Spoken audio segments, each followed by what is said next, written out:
जैन रामायण में चर्चा चल रही है राम और लक्ष्मण के बीच में। लक्ष्मण राम को समझा रहे हैं, हे देव आप ऐसा कैसे निर्दयतापूर्ण वचन कह रहे हैं। वह सीता आपको छोड़ करके कहाँ जाएगी, उपद्रव भरे मार्ग में कहाँ वह गर्भवती होकर के अकेली जाएगी। इसलिए आप उसका त्याग मत कीजिए, आप भी उसके बिना नहीं रह पाएंगे। और लोग जो हैं, ये लोग तो दुष्टों से भरा हुआ है, उनकी ज़ुबान पर कौन ताला लगा सकता है। व्यक्ति के दोष देखे जाते हैं, गुणों को तो कोई देखते ही नहीं है। और दोष भी जो ना हैं वह कहे जाते हैं। चुगली करने वाले लोगों से तो लोक व्याप्त है, तो क्या उनके कहने से हम ये ऐसा कार्य करेंगे? क्या कार्य करना ऐसा उचित है?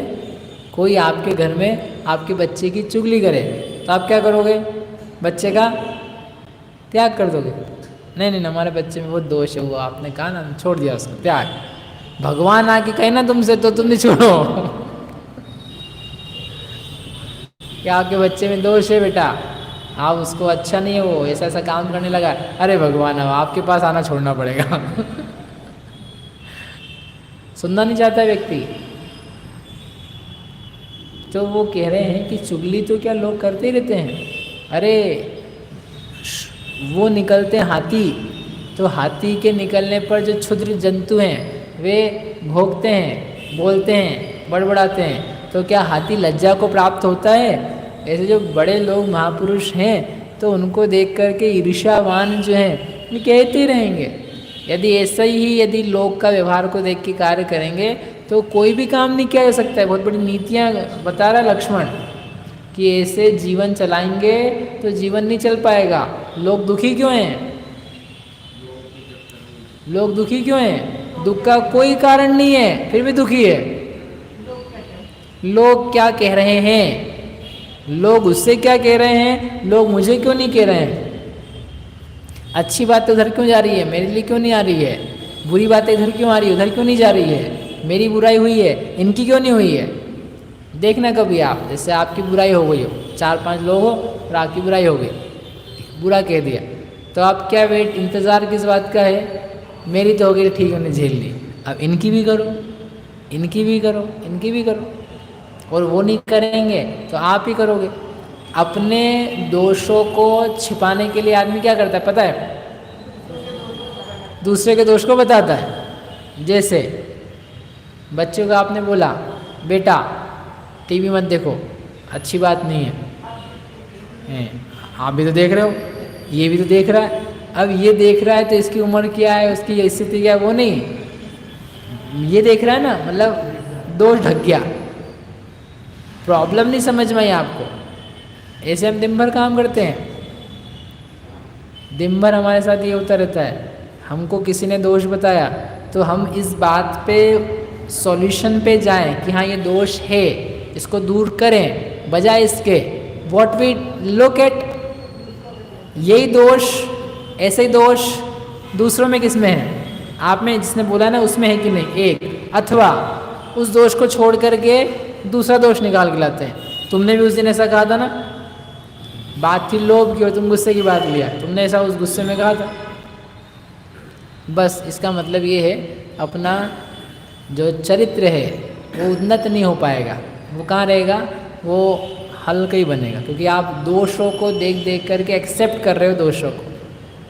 तो उन्होंने बहुत अच्छी बात की लक्ष्मण जी ने कि ऐसे लोगों को देखेंगे और जीवन चलाएंगे तो जी नहीं पाएंगे। मत देखो, दूसरों को देख करके जीवन मत चलाओ। खुश होना है आपको, दिमाग ठीक रखना है। तो दूसरा कौन क्या खरीद रहा है, क्या खा रहा है, उसके घर में क्या है, उसकी संपत्ति क्या है, उसके पुत्र पुत्री क्या क्या खरीद के ला रहे हैं, क्या कपड़े पहन रहे हैं, कितना धन है, किसकी नौकरी है, किसका व्यापार है, कितनी सैलरी है, मत दिमाग खराब करो। क्या सुरेश जी, आपके भतीजे की नौकरी लग गई तो उससे ज़्यादा के मत पूछो बेटा कितने पैसे मिलते हैं, कितने पैसे मिलते हैं, क्या करना है तुमको, क्या काम है, लोगे उससे पैसे, फिर कंपेयर करोगे, इसके इतने, मेरे बच्चे के इतने, मेरे भतीजे के उतने, मेरे उसके उतने, क्या काम है। कुछ काम नहीं। महिलाएं क्या काम करती रहती, ये हार अच्छा लग रहा, कितने का है, अरे कितने का क्या लेना है तुमको, खरीदना है क्या, नहीं वही बताई 1 लाख, अच्छा एक उनके पास 1.5 लाख का है, अरे तो मुझे क्यों सुना रहे हो मेरे पास इतना है, मैं खुश हूँ, उसको और बेचारे को हैरान करो। ये एक का उनके पास है ना, तुम्हारी मौसी के पास, तुम्हारी मामी के पास, बुआ के पास 1.5 लाख, बस सत्यानाश, और कुछ काम नहीं बचा अब इनके पास। समझ रहा, अच्छी भली खुशी को, जिंदगी को तबाह करने का काम है कि लोगों से पूछते रहना ये कितने का है, तुम्हें कितने पैसे मिलते हैं, तुम्हारी कितनी सैलरी है, तुम्हारा कितना व्यापार चलता है, कितनी दुकान है, कितना किराया दे रहे हो। आपसे रिलेवेंट हो, संबंधित हो, प्रासंगिक हो तो आप पूछो, समझ में आता है। बाकी जितना दिख रहा हो उतना देख करके बस शांत रहो तो आप खुश रहोगे, और नहीं कुछ नहीं। सिखा दिया लक्ष्मण, बोला इतना सब, इसलिए आप उनका त्याग मत करो, ये तो पवित्र है, लोगों का क्या है। रामचंद्र जी बोले नहीं नहीं, ये हमारी कीर्ति को जला रही है, मेरे जिंदा रहने से क्या मतलब है यदि कीर्ति जल जाए तो। वे लोग अभागे हैं जिनके पास कोई कीर्ति नहीं है। अरे ये जगत तो ऐसे ही है, तो ये दोषों को ही देखता है, गुणों को नहीं देखता है, तो मेरे में दोष रहे ही क्यों। सीता घर में रहती है तो ये पूरा कुल जल रहा है, नष्ट हो रहा है, उसको नष्ट नहीं होने दे सकता हूँ। ऐसे इतने अच्छे अच्छे वाक्य दिए आचार्य देव ने। ऐसे अर्थ से क्या प्रयोजन है जिससे अनर्थ होता है। अर्थ यानी धन। ऐसे अर्थ से क्या प्रयोजन है जिससे अनर्थ होता है। ऐसी औषधि से क्या प्रयोजन है जिससे मरण होता है। ऐसे ज्ञान से क्या प्रयोजन है जिसका फल अध्यात्म नहीं है। ऐसे चारित्र का क्या फल है जिसमें आत्मा की उपलब्धि नहीं है। ऐसे मित्र से क्या प्रयोजन है जो गड्ढे में गिराता है। ऐसे कुटुंबियों से क्या प्रयोजन है जो निरंतर दुख के मार्ग में ढकेलने में तत्पर रहते हैं। बंधु किस बात के। ऐसी क्रियाएं करने से क्या लाभ है जिससे शरीर को ही नुकसान होता है। ऐसा खाना खाने से क्या लाभ है जिससे जिससे रोग जगह बना लेते हैं। वो 1-2-3 वाक्य पढ़े नहीं थे आपने। एमू खर्चो नथी, वह खर्च नहीं करो जिससे कर्जा होए। वह खाना नहीं जिससे रोग हो। ऐसा बोलना नहीं जिससे झगड़ा हो।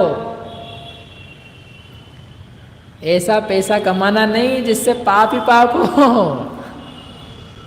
ऐसे अर्थ से क्या प्रयोजन है। ऐसे ज्ञान से क्या प्रयोजन है। ऐसे चारित्र से क्या प्रयोजन है। ऐसे भगवान से क्या प्रयोजन है जो खुद ही संसार में आता हो। उस भगवान से हमें क्या मिलेगा जो खुद ही दुखी हो। ऐसे सब उन्होंने दी। ऐसी सीता से मुझे रख के क्या प्रयोजन है जो मुझे कष्ट दे रही है, जिससे कुल ही नष्ट हो रहा है। वधू, कुल वधू, कुल की वधू होती है, कुल की शोभा होती है। ऐसी कुल वधू से क्या प्रयोजन है जो कुल का वध कर रही है। वधू नहीं बची है। कुल वधू कुल वध। इसलिए ये तो नक्की है, सीता को तो मैं छोड़ूंगा। और देखो गलती तो है ही। सीता उसके घर में रही, रावण के घर। वो रावण के घर रही तो उसने रावण के वहाँ रह कर के बुरा स्थान था, वह अशुद्ध स्थान था, वहाँ इसको रहना पड़ा। फिर उसकी दूतियों ने इसे बहुत सारे प्रकार के कुत्सित वचन कहे। उसको मनाने के लिए अनेक प्रकार के शब्द सुनाए गए। रावण के घर में ही थी तो रावण जब चाहे इसको देखता था, अपनी प्रेम भरी निगाहों से देखता था। तो इसलिए ये सीता जो है ना, ये अच्छी नहीं है, ये अशुद्ध है। ऐसे वचन कहे रामचंद्र जी ने। क्या कि रावण ने इसको देखा प्रेम भरी निगाह से, उसकी दूतियों ने इससे बातें करी, इसलिए ये सीता जो है ये त्याज्य है, इसको तो मैं छोड़ूंगा। तो लक्ष्मण ने हाथ जोड़ के कहा, हे स्वामी आप कैसी बातें कर रहे हो। हे भाई, हे ज्येष्ठ, हे तात, आप कैसी बातें कर रहे हो? अरे रावण ने सीता को देखा तो इसमें सीता में क्या दोष हो गया?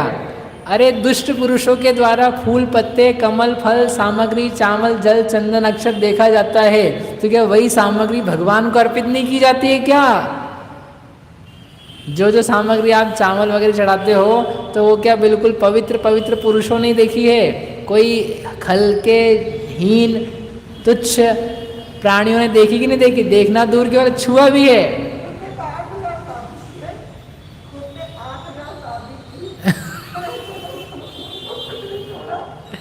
तो गलती इनकी है ना, रावण ने देखा वही तो बता रहा है वो व्यक्ति। रावण ने 8,000 को नहीं देखा, इनको देखा। तो लक्ष्मण समझा रहे हैं कि आप कैसी बातें कर रहे हो? किसी के देख लेने भर से यदि वस्तु अपवित्र हो जाए तो जिनेन्द्र भगवान की अर्चा कैसे की जाएगी? गाथा सुनाई। कौन सी गाथा? दिट्ठी जहे मणानम अकारयम तह अवेदयम चेव। अरे ज्ञान जो है दृष्टि के समान है। दृष्टि जैसे अकर्ता अभोक्ता होती है। दृष्टि देख लेना, उससे कर्तृत्व नहीं आता, भोक्तृत्व नहीं आता, सामान खराब नहीं हो जाता, नष्ट हो जाएगा। नहीं तो एक, नहीं तो वो मिस वर्ल्ड जो बनी हुई बेचारी, उसको खड़ा कर दो, वो वहाँ पे 1000 लोग देख रहे हैं तो बेचारी खत्म हो गई। क्यों? 1000 लोगों ने देख लिया उसको। ऐसा नहीं हो रहा है, इसलिए आप ऐसी बात मत करो। ये पवित्र है, साध्वी है, सती है। आपको है ना लोगों के बारे में विचार नहीं करना चाहिए। शांति से आप विचार करो, ठंडक से, न्याय से विचार करो। उपाय दूसरा होगा, दूसरा भी किया जा सकता है। आपको उत्तर बताया था कि नहीं? वो नहीं बताया। जब लक्ष्मण ने शुरू में कहा था शस्त्र से लेकर के मैं घात कर देता हूँ, तो लक्ष्मण रामचंद्र जी ने कहा शस्त्र से समाधान नहीं हो सकता है इसका, लोगों का मुंह बंद नहीं किया जा सकता है। बल से आप दबा नहीं सकते हो, दमन नहीं हो सकता है, विद्रोह नहीं हो सकता है। शस्त्र के द्वारा फैला हुआ अपवाद दूर नहीं किया जा सकता है। ये बहुत मार्मिक वाक्य था, शायद मैंने बताया नहीं आपको। जब पहली बार वो जो उबले थे ना, तो उन्होंने ये उत्तर दिया था कि मैं सबकी जीबान काट दूंगा, मैं सबके सिर छेद दूंगा, आप बताओ कौन कौन। तो उन्होंने बहुत ठंडे दिमाग से कहा था कि नहीं नहीं, शस्त्र से नहीं हो सकता। शत्रु का दमन शस्त्र से किया जा सकता है, लेकिन जो अपवाद अकीर्ति फैल रही है, इट कैन नॉट बी, दूर नहीं कर सकते आप उसको शस्त्र से, और बल्कि उल्टा फैलेगी बेटा। कोई आपके दोष कह रहा है, उसको दबाओगे, धमकाओगे, नीचे करोगे, और फैलेगा। नियम ध्यान रखना, शस्त्र से, दबाने से, कुचलने से नष्ट नहीं होगा, वो तो उसके तरीके से ही नष्ट होगा, ऐसे नहीं हो सकता। तो वो रामचंद्र जी ने जब कहा, तो लक्ष्मण ने फिर कहा कि ऐसा मत कहो, आप रहने दो, आपका ऐसा विचार योग्य नहीं है। आप दृष्टि देखने भर से कुछ नहीं होता है, और गलती उसकी नहीं है, गलती तो हम लोगों की है, तो उसका दंड उसे क्यों दिया जाए? गलती किसकी है? कल कहा था ना, गलती इसकी है, रामचंद्र जी की है, लक्ष्मण जी की है। आप क्यों छोड़ करके आए? आपको रक्षा करनी थी। ये बातें सब सीता कहेगी बाद में, अभी नहीं। ये जितनी चर्चा है ना कि जो जो करना चाहिए था, क्या क्या ऑप्शंस हो सकते थे, आपने ना आओ देखा ना ताओ, आपने तो बस जाओ छोड़ो हो। तो सीता जी जब वापस यदि मिली तो उस वक्त कहलाएंगे उनसे, अभी कुछ नहीं कहने वाले। रामचंद्र जी ने लक्ष्मण के सब वचन सुने, और वचन सुन के उन्होंने जो बोला, तुमको यह करनी नहीं भ्रात, पर जाकी किम कीजे घात, जो निज लोक दुखी कीजिए, तो कुल माही अपयश लीजिए। जब उन्होंने कहा कि रामचंद्र जी ने कहा भाई इस प्रजा का घात नहीं कर सकते हम, इनको बचाने के लिए तो इसको छोड़ना ही पड़ेगा। ताते लोका दूषण दयो, मैं जानू झूठो नहीं भयो, ताते सीता जुत व्यभिचार, मैं छोड़ू अपही तत्कार। मुझे पता है कि सीता में कोई दोष नहीं है, सीता निर्दोष है, पवित्र है, लेकिन फिर भी लोगों के लिए मुझे ऐसा करना चाहिए। लक्ष्मण ने फिर कुछ कहना चाहा तो रामचंद्र जी ने कठोर मुख होकर के, गुस्से में आकर के उन्होंने कहा अब तुम्हें इस विषय में कुछ भी बोलने से मतलब नहीं है। पहली बार गुस्सा आया उनको इतने दिन में, इतने टाइम में यदि आप देखोगे तो वो बोले गुस्से में आकर के कि आपको लक्ष्मीश, ए भाई तुमको इस विषय में बोलने से कुछ भी सार नहीं है। जो मैंने सोच लिया है वही होगा, वो उचित हो कि अनुचित हो, सही हो कि गलत हो, मुझे उससे कोई प्रयोजन नहीं है। सीता को तो मुझे छोड़ना ही है, ये मैंने निश्चित कर लिया है। अकेली सीता वन में छोड़ी जाए, वो वहाँ रहे, जिंदा रहे, चाहे मर जाए, मुझे उससे कोई मतलब नहीं है। उसका भाग्य, उसकी आयु, उसको जो जैसे जहाँ रहना हो रहे, लेकिन ना इस देश का, इस नगर का, ना कोई बंधु, ना कोई उसके घर का बंधु, कोई भी उसको सहारा नहीं दे। जंगल में छोड़ा ना उसको, तो उन्होंने वो आज्ञा निकाली महेंद्र राजा जैसी, क्या इसको कोई आश्रय नहीं देगा, ये किसी घर नहीं जाएगी, क्यों व्यभिचारी दूषित है, तो दूषित व्यक्ति को मैं किसी घर जाने की सलाह कैसे दूं, इसलिए इसको कोई स्थान नहीं दे। सोचो, अब आप सोच रहे हो राम कितने कठोर हैं, ठीक है, हाँ तो बोलो। अब दूसरा व्यू देखो आप, कर्म कितना कठोर है, कर्म कितना कठोर। राजपुत्री चक्रवर्ती की भाभी, बलराम की पत्नी, रघुपति के वंश की महारानी पट्ट देवी, सारे सुख समुद्रों में पली हुई, फिर भी कर्म आता है तो अपना ही व्यक्ति कितनी जल्दी मुख मोड़ता है। किसको कहता अपना अपना, एक भजन है, जीव किसको कहता अपना अपना, किसको कह रहा अपने, अपना यदि तुझे दिखना ही है व्यवहार से भी तो तेरा कर्म है अपना, बाकी सब तो बहुत ही दूर है। रामचंद्र जी की कठोरता मालूम पड़ रही है। रामचंद्र जी के वचन आप पढ़ना शास्त्र में, जो मैंने कहे ना वैसे के वैसे, उचित हो कि अनुचित, सीता मरेगी जीवित रहे, जाओ छोड़ो उसको, हम उसकी परवाह नहीं करते। बच्चे उसके गर्भ में, अब दो हैं कि एक, तो पता नहीं उनको, बच्चा उसके गर्भ में, वो मरे यानी बच्चा भी जाए, छोड़ो उसको, मैं छोड़ता हूँ उसको, वो कोई उसको आश्रय नहीं देगा। प्रेरित कौन कर रहा है? पुण्य से प्रेरित काम आपको दिखाई देते हैं, तो पाप से प्रेरित काम नहीं दिखाई देते। रामचंद्र जी सही है, ये मैं सिद्ध करने की बिल्कुल कोशिश नहीं कर रहा हूँ, हो वो मैंने कल ही के लिए अपन चर्चा कर ली उसकी। जो मैं कर रहा हूँ वो गलत है, लेकिन जो हो रहा है वो सही है। उस व्यू से देखना है कि कर्म की कठोरता कितनी है, कि वो तुम्हारे निमित्त से ऐसे वचन निकल रहे उसके, तुम पुण्य को प्रेर्यो हरि वे मुदित धनपति सो कयो, अब वेगी जाय रचो समवसति सफल स्वरूपद को करो। वहाँ नाचते अपन, अरे क्या बढ़िया तीर्थंकर प्रकृति का उदय। उस पुण्य के उदय से प्रेरित हुआ इंद्र कुबेर को आज्ञा देता है, जाओ जाकर के समोषण अष्टप्रातिहार रचो।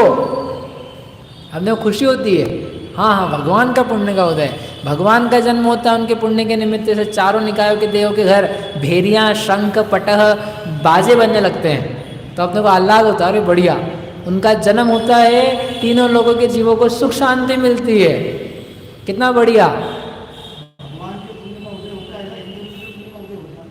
अरे समोषण की रचना जो हुई है तो वो किसके पुण्य के निमित्त से इंद्र को प्रेरणा मिली है, करने की प्रेरणा किसके निमित्त से मिली है? तो वही तो कह रहे हैं कि उनके पुण्य के निमित्त से इंद्र ने प्रेरणा करी, बोला कुबेर को, अच्छे वचन बोले, तो वहाँ अपन खुशी मनाते हैं, वहाँ अच्छा देखते हैं। अब नेगेटिव व्यू से देखो, एक तुम पाप को प्रेर्यो राम दुखित लक्ष्मीश सो कयो, अब वेगी जाए, क्या करो? छोड़ दो सीता को, वेगी जाए, छोड़ो सीता को। दूसरा वाक्य बनाओ उसका, तो आपको समझ में आएगा कर्म की कठोरता, कर्म विधाता के साथ। ये भी नहीं देख रहा है गर्भवती, इसका टाइम है अभी, कैसे जाएगी? अरे जंगल में अभी आप देखना क्या छोड़ने वाले हैं, दहल जाए चित्त। सीता को बीच बीच में बहुत बार डराया था, आपको याद हो तो। सीता ने सांप देखे थे वहाँ पर मुनिराज के नीचे चलते हुए, तो काँप करके रामचंद्र जी से लग गई थी। बीच में अनेक बार झाड़ियाँ वगैरह देख करके अलग जाती थी, तो उसको डर लगता था। कहीं वो पहाड़ चढ़ने जा रहे थे आवाज़ों से, तो डर के बोल रही थी कि नहीं रहने दो, अपन नहीं जाते वहाँ पर। बीच में अनेक प्रसंग आए थे ऐसे कि वो भय से युक्त हो जाती थी। राम लक्ष्मण के साथ रहते रहते, भाई ऐसे बलवान थे, पति बलवान था, रहते रहते डर जाती थी। ऐसी सीता को गर्भवती स्थिति में आप अकेले अभी जंगल में छुड़वाने वाले हो। आप सोचो कर्म की स्थिति, पलटाव कितनी जल्दी होता है। एक पलटा आपको तब दिखाया था, चक्र चला था, रावण ने सोचा था कि ये क्या हो गया, क्या हो गया, पूरा खेल बदल गया, गेम चेंज हो गया पल भर में। आप देखो यहाँ गेम कितनी जल्दी बदल रहा है। राजा की रानी राजमहल में रहती हुई अंतर मुहूर्त में कुछ ही दिनों में कहाँ पहुँच रही है, ज़मीन पर, सड़क पर। एक भाव की बात है ये, अगले भाव में तो भूप नरकों में गया, भूप कीड़ों में गया। सुनते ही अपन, आप बोलो इतना क्यों बता रहे, सब पता है मुझे कहानी, पता तो आपको सब है, लेकिन वो जो हुआ वो तो सीता के साथ हुआ। पंडित जी, भैया जी, महाराज जी, आचार्य महाराज, भगवान, किसके साथ हुआ? सीता के साथ। अपन तो सीता भी नहीं है और अपना ऐसा कोई कर्म भी नहीं है। अपन तो बिल्कुल राजी खुशी, हैप्पी फैमिली, हैप्पी संसार, सब बढ़िया, खाना खाते पीते, दुकान चलाते, चलेगी अपनी दुकान।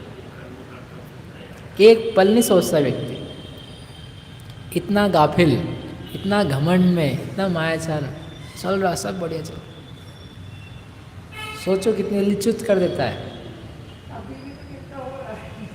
ये देखते देखते नहीं समझ रहे, जो चल रहा है उसको देखते देखते नहीं समझ रहा व्यक्ति कि क्या स्थिति है। अच्छी वाली चीज़ें चलती, रनिंग कितनी स्टॉप कैसे हो गई, एकदम थम गया था जीवन 2 महीने के लिए, बंद हो गई थी सब चीज़ें। बताओ कैसा होगा, सोच सकता था कोई ऐसा होगा? नहीं। उदय, व्हाट इज स्ट्रांग, अभी शाम को बैठ के विचार कर रहा था। प्रकृति कह रही है कि मैं सुप्रीम हूँ, मैं सबसे बड़ी हूँ।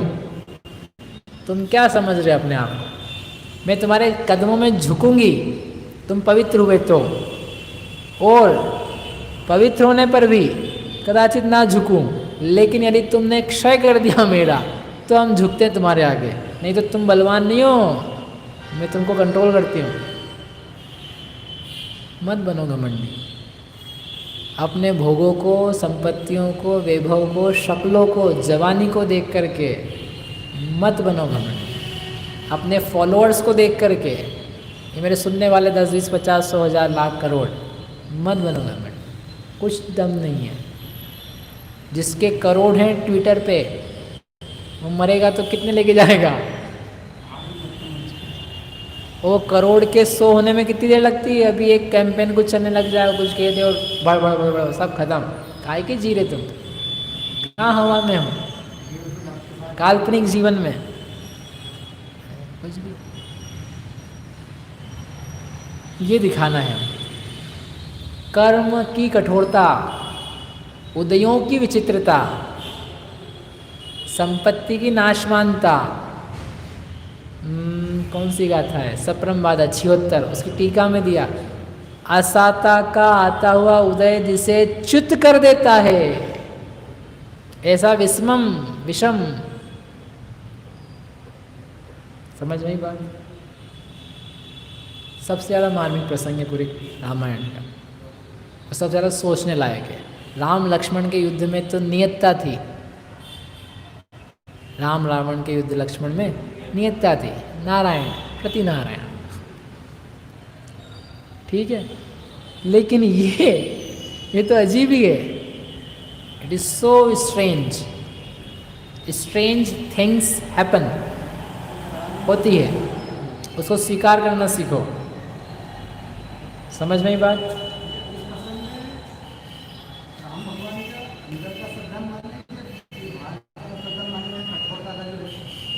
श्रद्धा नहीं, या तो क्रियाएं हैं, इनका परिणाम है।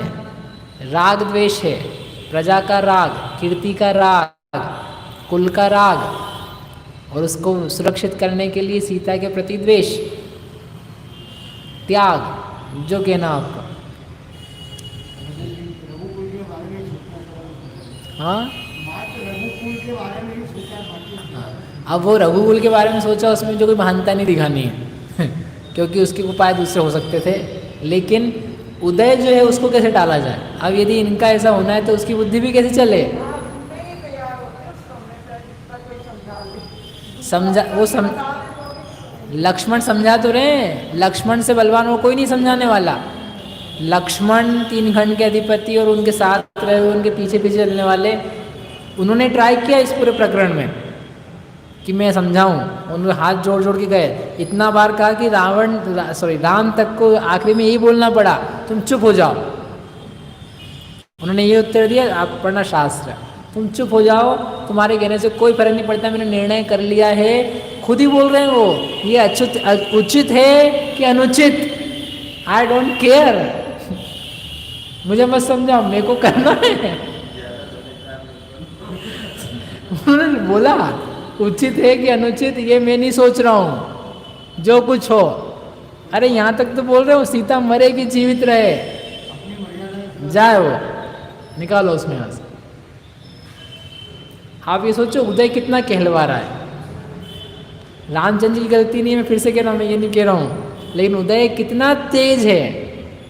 वो परिस्थिति उस सीता के लिए उसने कैसे निर्माण की है कि जिसके फलस्वरूप इतना अपना हृदय जिसमें लगा हुआ है, जिसका हृदय अपने में लगा हुआ है, गाढ़ा स्नेह का बंधन, तो वो सब चीज उसके द्वारा हो रही है। कितना तेज उदय है। देखो शत्रु अगर आगे करें, रावण हण के ले गया तो ठीक है, वो तो उदय ही था ऐसा बिल्कुल, उससे भी तेज उदय, वो तो पराया ले गया था, ये तो अपने ही है, अपने ही है। इसलिए कर्म तेज है। ऐसे तेज कर्म को देख नहीं पा रहे हो, सोच नहीं पा रहे हो, क्यों बेहोश होके जी रहे हो। अच्छे से जो जाग करके चीज़ें जो साथ में हैं, कब तक सोचते, हम रोज़ सोचते हैं कब तक साथ में रहेगी। हमारी माँ, हमारे पिता, हमारी भाई, हमारे बहन, हमारी पत्नी, हमारे साथी, साधर्मी, जिनालय, ये सब कब तक, कब तक भाई साहब, आपका मेरा साथ कब तक। आपको नहीं बोल रहे हैं आप कहीं चले जाओगे, हम तो अपनी बता रहे हैं। कब तक,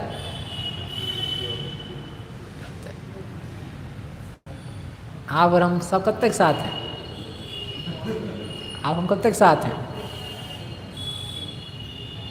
थोड़े दिन, थोड़े दिन का मतलब कल नहीं मिलो ऐसी स्थिति है। कल नहीं मिलो आप मेरे से, मैं आपसे, ऐसी स्थिति है। और नहीं नहीं नहीं, सब फिक्स चलो।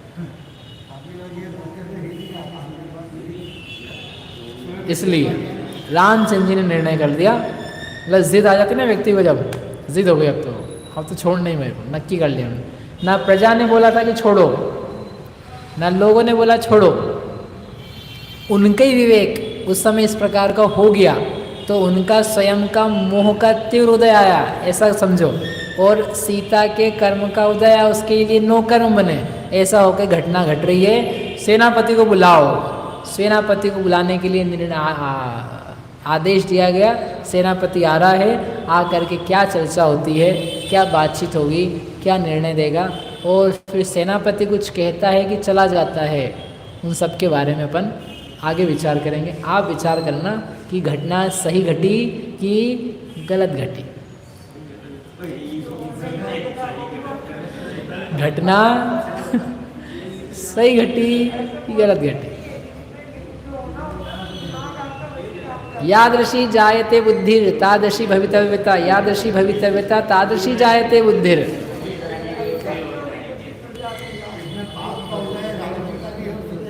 अभी आप सब विचार करके आना, अपन इसके आगे विचार करेंगे। आप बोलोगे क्या प्रवचन कर्मकांड का किसका, लेकिन ये शास्त्र का ही है, बहुत सबसे ज़्यादा मार्मिक, बहुत बार बार विचारणीय है। अभी जब बात की घटना बनेगी तो और भी विचारणीय है, लेकिन बिल्कुल एकदम खड़ा कर देना, एकदम सड़क पे ऐसे चौराहे पे लाके खड़ा कर दिया मुझे, ऐसी चीज़ है। सीता जैसी महारानी को वन में लाके, चौराहे पे भी नहीं, वन में जाके खड़ा कर दे, क्या खाएगी, क्या पिएगी, कैसे जीवन चलेगा, कुछ नहीं। जाओ विचार करना।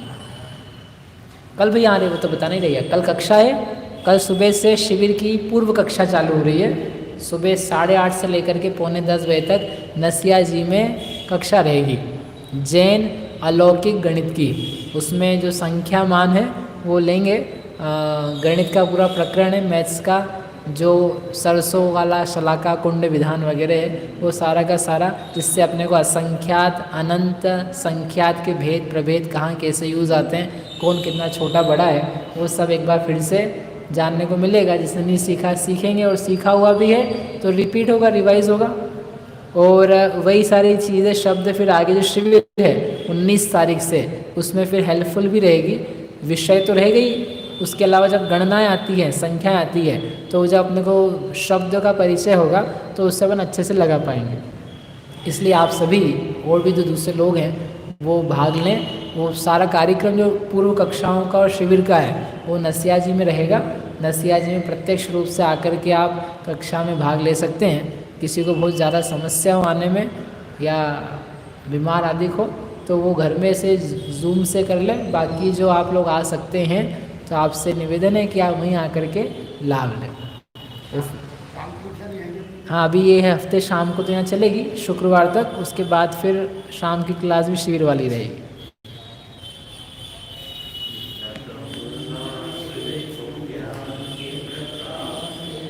आपा पर भासवे को भानु सी बखानी है,